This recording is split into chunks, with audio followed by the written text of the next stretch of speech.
Oh my God!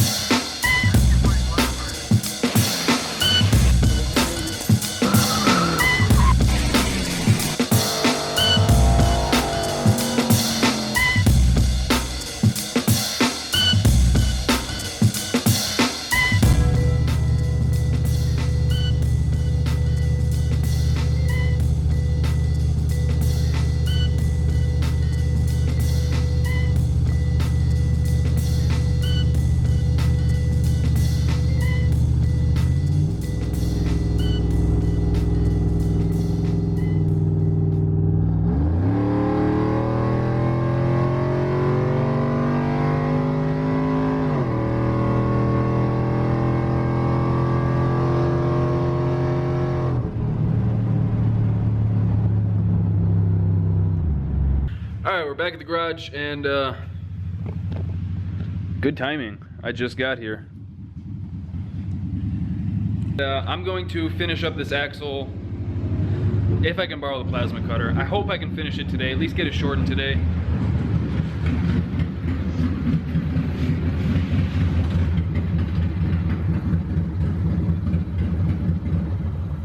Oh, I hope this is my V-band. So I see you got a pump. Yeah. Will it work? All hooked up. All right. I just have to run the wiring, but I did disconnect the front because I shot PV blaster in the line and hit it with a battery, and it pumped up through there. So I put some 110 in it. What pressure is this supposed to put out? Up to 9. Up to 9? All right. I think 7 to 9 or something it said. All right. And that was one that they just had in stock? Yeah, they had it up or in back. Huh. The ones in front were only 4 to 7. Yeah, the main one that we got in back. Wow, how much was it? $44, $45, No shit. $47. Less than 50, no shit. So here's a good part number. There you guys go. It's a Spectra Premium. Just a nice little inline pump. No shit. Good find. Well, I was gonna bring the axle over here. Oh. So all I got left to do on that is just wire it. Looks like. Yeah, just a lot of wiring. Yeah. It didn't even say that this had shipped out yet. So that's awesome. I was a little concerned about it because of where the fuel pump was, or where I put the fuel pump. Okay, I'll look at that in a second. Right above the drive shaft. Yeah, I thought about that too. Oh, did you already look? No, I was thinking about that yesterday when we were looking at spots. Well, it's like you can't say shit about it because when you think about it, the fuel tank was right next to the drive shaft. Right?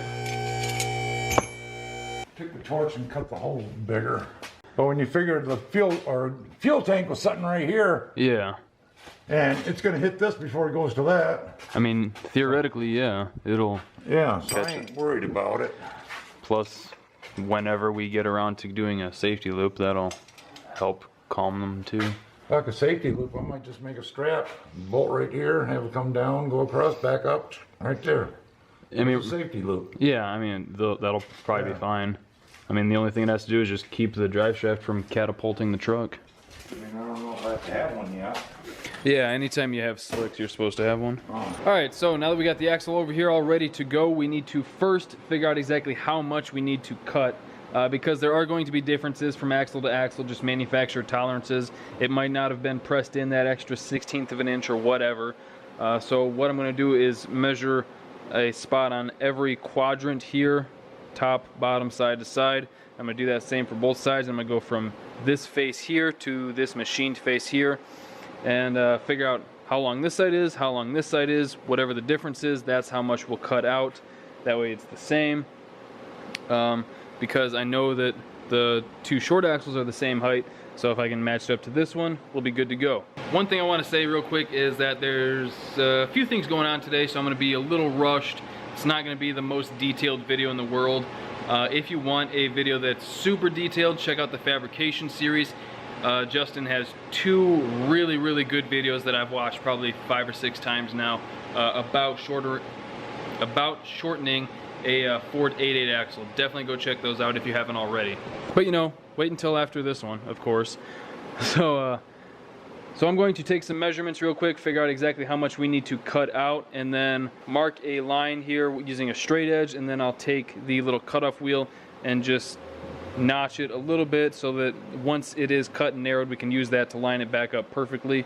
And then after that, I'll take the measurements, and once I know how much I need to shorten it by, I'm going to use tape as the guidelines for it. Try and get a real nice clean start and finish. That way it's real close to perfect. And then we'll start making some cuts. So first side, starting right at the top, trying to get it as close as I can. Looks like 20 3/16. This side, a little over 20 3/16, just a touch. A little over 20 3/16.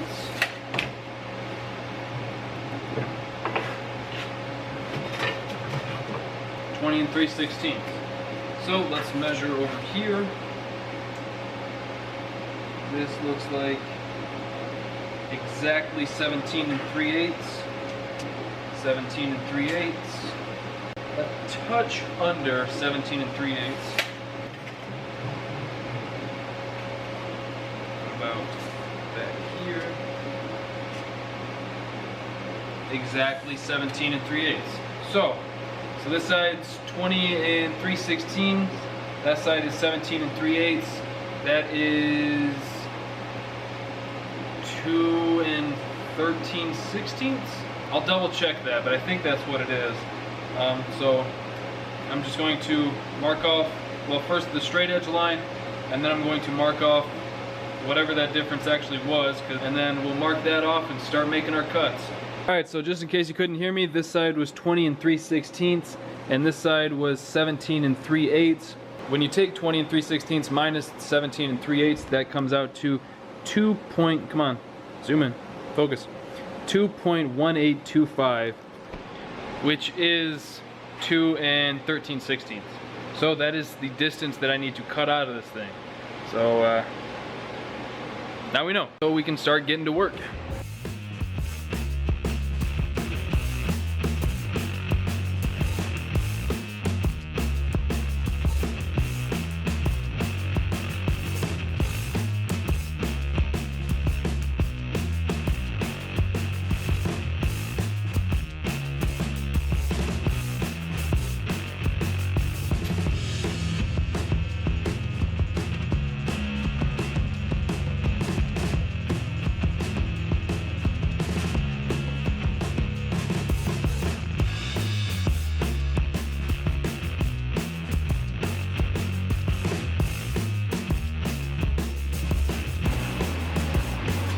Alright, so we got the axle all cut down and we got it mocked up right now.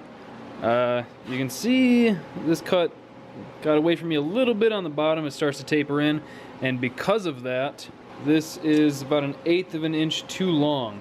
So what I'm gonna have to do is pull this back apart, and that's usually because I know that I can't get it perfectly straight. That's usually why I'll cut with a little bit of slop left in it so that I can try to fine tune it like that. I know a couple guys that are just super precise with their cuts.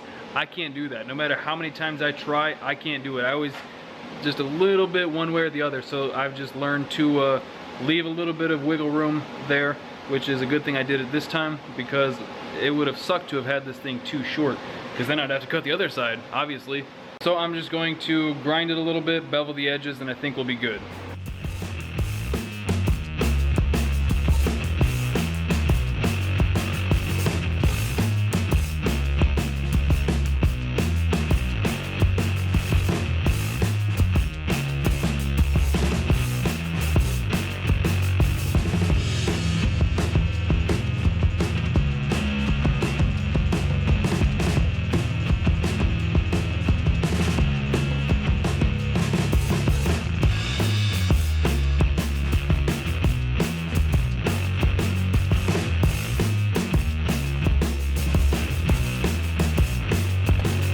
Alright, just did a bunch of grinding.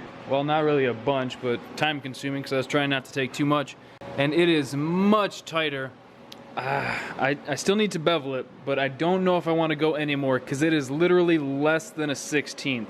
Like, it's probably 1.5, 30 seconds longer than the other side. I'm probably just gonna leave it because that's so close. Like I don't know how well that's gonna show up, but it is right there. So I think I'm probably just gonna leave it, and it's the same way on all 4 sides. So I think all I'm gonna do now is just bevel the edges and throw some tacks on there. Did you mark it? Yeah, right there. Oh, I wonder why this is upside down from that one. I don't know, it was like that before I cut it. I saw it too. I think it's just so that the brackets can only go on one way. I don't know. But yeah, he's talking about how it's notched right there and it's the opposite way on the other side. But yeah, this side is like less than, real close to a 16th longer than the other side. All right.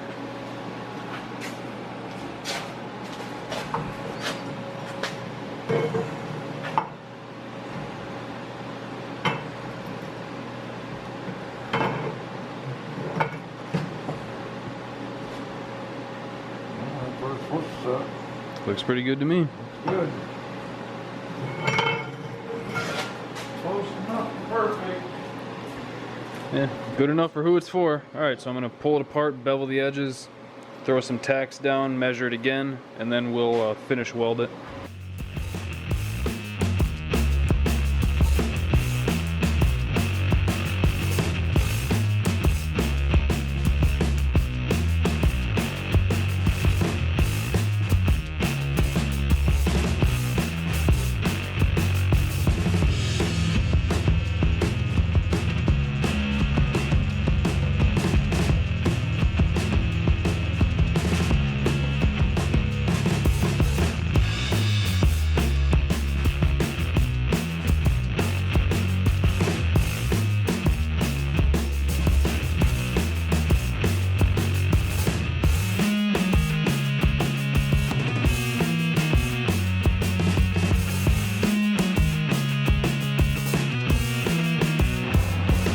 Okay, so we got the axle all welded together.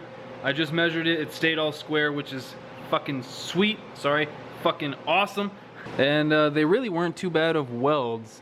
I mean, they're definitely structural, they're not super pretty to look at, but you know what, that does not matter since I'm gonna grind them down anyway. But I'm gonna wait for it to cool off. I'm not going to try to do too much at once. And I tried to take a little bit of time in between each weld. Just so that I didn't put a ton of heat at it at once.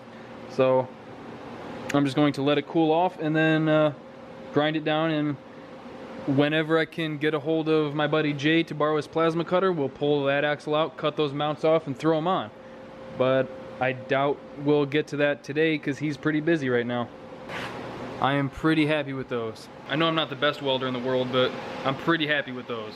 So I don't like to try to be like inspirational or any of that kind of bullshit because it comes off kind of fake or comes off kind of forced, but I never would have thought that I would be shortening axles and building turbo cars and shit like that. I mean, it's awesome. I'm super thrilled to be where I am, but I never thought that I'd be doing this stuff for a living. I just want to thank you guys and just say that even if you don't think you can do something or you're really nervous about it, just take your time and do some reading, do whatever you got to do to feel prepared. Even if you don't feel prepared, you just go for it. Odds are it'll work out. I'll probably end up cutting most of that out because, like I said, I don't like to be that real like inspirational kind of douche. I like to just do my own thing and just kind of go with the flow. But I'm just feeling pretty good right now. So that's a pretty significant piece of fabrication off the to-do list. Everything else is fairly just bolt in. I mean, I still have to make the downpipe and everything, but everything else is pretty much just bolt in. So I think that's probably gonna do it for today's video. I'm not sure if I'm going to show it before. I'll probably do it before this one. So if you guys haven't seen it yet, Jack Black's a bottle baby now. Check that thing out. That is awesome.